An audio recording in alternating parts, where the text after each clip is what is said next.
It's been a controversial play so far in 2026, but could this big tech name be the best play in the second half of the year? Joining us today is MarketBeat analyst Chris Markoch with a breakdown of where Microsoft is right now. Chris, I know you cover Microsoft regularly in our articles on MarketBeat, and this is a stock you've been following for a very long time now. We have lots of viewers who've been asking for an update on Microsoft, so this is that video. Let's get started with a look back at kind of the downfall of Microsoft over the last 6 months or so.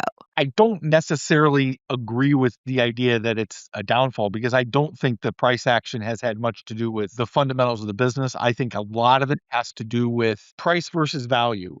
Even when Microsoft was up over $500 a share, it still was trading at a fairly attractive value to its historic averages. It was a little bit of a premium to the S&P 500, but you expect that with a company like Microsoft. But investors, I think, have decided they didn't want to pay that much for it. One of Microsoft's greatest strengths in the tech trade is the fact that it doesn't fit neatly into a specific category. People want to pigeonhole it as a hyperscaler, but it's not that. They want to pigeonhole it in the software names, but it's not that. You've had headwinds on it from the standpoint of, well, they're not going to meet their CapEx commitments. Then it was, well, they're spending too much on CapEx and it's going to eat into their free cash flow.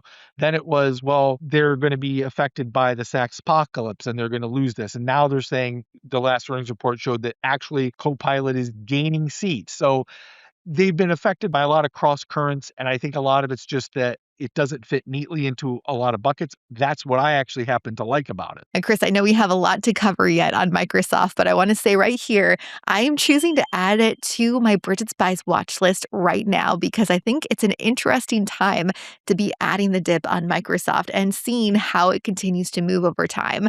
That is what my watch list is all about. It's at marketbeat.com/Bridget, or you can scan the QR code on your screen right now to check it out. If you haven't looked at it yet, it's a great way to see how some of the names that we talk about on this show move over time. I usually add one stock per video we talk about to this watch list, and I haven't added a lot of the Mag 7 to this list, so I'm excited to add Microsoft and see where this stock is at come December this year. And I know, Chris, you were going to make that case in this video today of why you think Microsoft is a good buy right now that will have a payoff for investors come year end. So let's get into it. You kind of touched on a few of the different areas I want to dive into with this company. I think the first one is just looking at the chart action because it's hard to talk about a stock without ignoring the fact that it's down 20% year to date, roughly 20% for the year. And this is one of those Mag 7 huge names. And for one of these big names to be underperforming at this level is definitely concerning for investors, especially those who own Microsoft, maybe who've owned it for a long time. Looking at the extended chart for Microsoft is another thing to talk about here too, because when you look at the gains over the last 5 years,